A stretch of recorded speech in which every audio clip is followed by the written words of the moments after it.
Hello everyone, welcome back to my channel success education point with Sapna. इस video में आज हम देखेंगे क्लास 10th हिंदी का मॉडल प्रश्न पत्र है ये, जो आपको एग्ज़ाम्स में काफ़ी हेल्प करेगा। क्वेश्चंस किस तरीके से पूछे जाते हैं और ये मोस्ट इम्पॉर्टेंट क्वेश्चन है आपके एग्ज़ाम्स के लिए। आपके एग्ज़ाम जो है 13 तारीख से स्टार्ट होने वाले हैं, तो आपको ये काफ़ी हेल्प करेगा। तो चलिए शुरू करते हैं वीडियो को। वीडियो अगर पसंद आए तो लाइक करें, शेयर करें, चैनल पे नए हैं तो सब्सक्राइब करके बेल आइकन को प्रेस करें, जिससे आने वाली नेक्स्ट वीडियो की नोटिफिकेशन आप तक तुरंत पहुंच सके।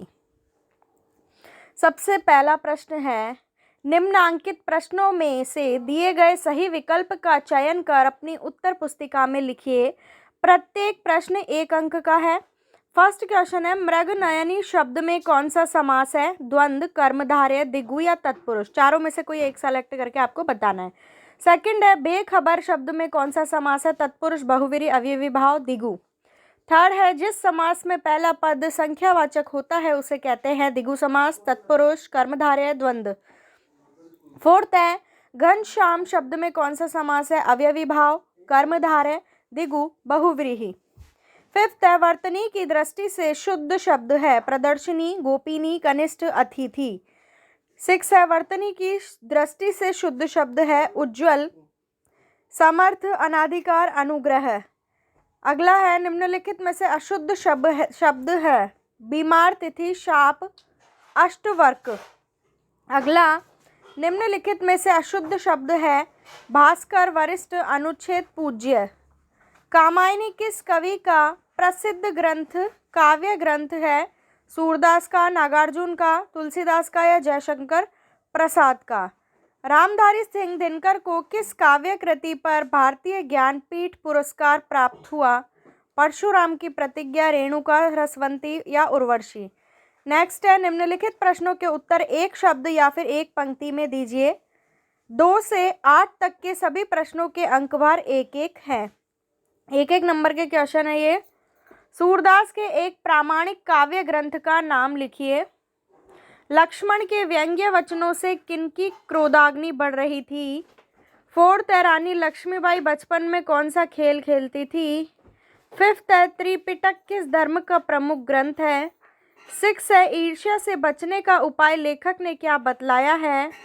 सेवंथ है, बाल की खाल निकालना मुहावरे का अर्थ लिखिए। 8th है, पर उपदेश कुशल बहु तेरे लोकोक्ति का अर्थ लिखिए। आगे है, दिए गए प्रश्नों में रिक्त स्थान की पूर्ति कर उत्तर पुस्तिका में लिखिए। प्रत्येक प्रश्न 1 अंक का है और 3 प्रश्न है तो 3 अंक हो गए। मृदुल वसंत जीवन के डैश पड़ाव का प्रतीक है। ईर्ष्या की बेटी का नाम डैश है। सुनहले सूर्योदय और सूर्यास्त की भूमि है। निम्नलिखित अति लघुत्रात्मक प्रश्नों के उत्तर दीजिए। प्रत्येक प्रश्न 2 अंक का है। अभी न होगा मेरा अंत कविता का केंद्रीय भाव लिखिए। सूरदास पाठ के आधार पर राधा कृष्ण के मध्य हुए वार्तालाप का सारांश लिखिए। 14वां, प्रकृति पद्मिनी के अंशुमाली प्रभो कविता में अंशुमाली शब्द किसके लिए आया है और क्यों? 15वां है, रामधारी सिंह दिनकर ने ईर्ष्या से बचने के क्या उपाय बताए हैं? कोई 2 उपाय लिखिए। 16वां है, आखिरी चट्टान निबंध का लेखक एक टीले से दूसरे टीले पर क्यों पहुंचना चाहता था? 17वां, ईदगाह कहानी के किस पात्र ने आपको सर्वाधिक प्रभावित किया है और क्यों? 18वां, बाजी मारना मुहावरे का अर्थ सहित वाक्य में प्रयोग कीजिए। 19वां, डूबते को तिनके का सहारा लोकोक्ति का अर्थ सहित वाक्य प्रयोग कीजिए। 20वां प्रश्न है, निम्नलिखित अपठित पद्यांश को पढ़कर दिए गए प्रश्नों के उत्तर दीजिए। ये पद्यांश है, इसको आपको पढ़ना है, फिर आपको प्रश्नों के उत्तर देना है। इसके प्रश्न देखते हैं।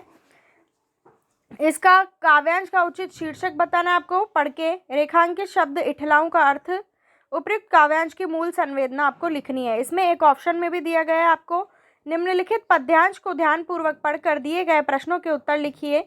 तो इसमें 3 प्रश्न है, दोनों में से आप कोई सा भी अटेंड कर सकते हैं। तो इससे आपको पता चलेगा पेपर इस टाइप का आता है। निम्नलिखित लघुत्रात्मक प्रश्नों के उत्तर दीजिए। 21वां प्रश्न, लक्ष्मण परशुराम संवाद प्रसंग के आधार पर लक्ष्मण के चरित्र की विशेषताएं लिखिए, अथवा भ्रमर गीत प्रसंग के आधार पर गोपियों के कृष्ण के प्रति उनके प्रेम का वर्णन कीजिए। 22वां है, ईदगाह मुंशी प्रेमचंद की बाल मनोविज्ञान को चरितार्थ करने वाली एक प्रतिनिधि कहानी है। कथन के आलोक में अपने विचार लिखिए। अथवा द्विवेदी जी ने महिला शिक्षा के समर्थन में कौन कौन से तर्क दिए हैं? पाठ के आधार पर लिखिए। 23वां प्रश्न, निम्नलिखित साहित्यकारों का जीवन एवं कृतित्व परिचय दीजिए। जयशंकर प्रसाद अथवा भारतेंदु हरिश्चंद्र, दोनों में से किसी एक का देना है। 24वां है, उपयुक्त प्रदर्शित यातायात चिन्हों का सांकेतिक अर्थ बताते हुए इनका विश्लेषण भी कीजिए। जो ये चिन्ह दिए गए हैं इनका क्या अर्थ होता है ट्रैफिक पे, तो आपको ये बताना है। अथवा में दिया गया यातायात साधनों के संचालन नियमों का पालन करना क्यों अनिवार्य है। सही प्रकार से यदि वाहन न चलाया जाए तो होने वाली समस्याओं व दुर्घटनाओं पर प्रकाश डालिए। 25वां, स्वयं को जिलाधीश गया मानते हुए अपने जिले के समस्त राजकीय व गैर राजकीय विद्यालयों के संस्था प्रधान को एक पत्र लिखिए जिसमें अपने विद्यालय में गांधी जी की 150वीं जयंती मनाने के आदेश दिए गए हों। अथवा में स्वयं को उदयपुर निवासी अर्पिता मानते हुए अपने जिला पुलिस अधीक्षक को सुरक्षा संबंधी पत्र लिखिए जिसमें आपके मोहल्ले में बाहरी लोगों द्वारा की जा रही संदेहास्पद गतिविधियों का उल्लेख हो।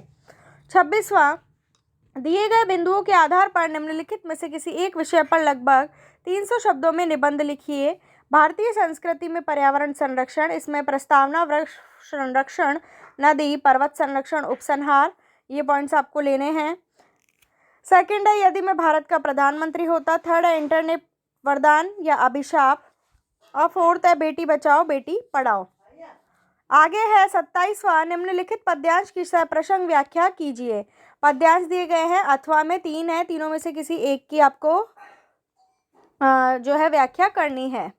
28वां है, निम्नलिखित गद्यांश की सप्रसंग व्याख्या। पद्यांश गद्यांश की सप्रसंग व्याख्या कीजिए। गद्यांश है तो इनमें इनकी आपको क्या करनी है, व्याख्या करनी है। तो ये था मॉडल पेपर, और जिसकी सहायता से आप देख सकते हैं किस टाइप के क्वेश्चन पूछे गए। और ये जो जितने भी क्वेश्चन है ये इंपॉर्टेंट है, आपके परीक्षा में पूछे जा सकते हैं, इसलिए इनको अच्छे से तैयार कर लीजिए। वीडियो को लाइक कीजिए, चैनल को सब्सक्राइब जरूर कीजिए। मिलती हूँ नेक्स्ट वीडियो में। Thank you for watching my video.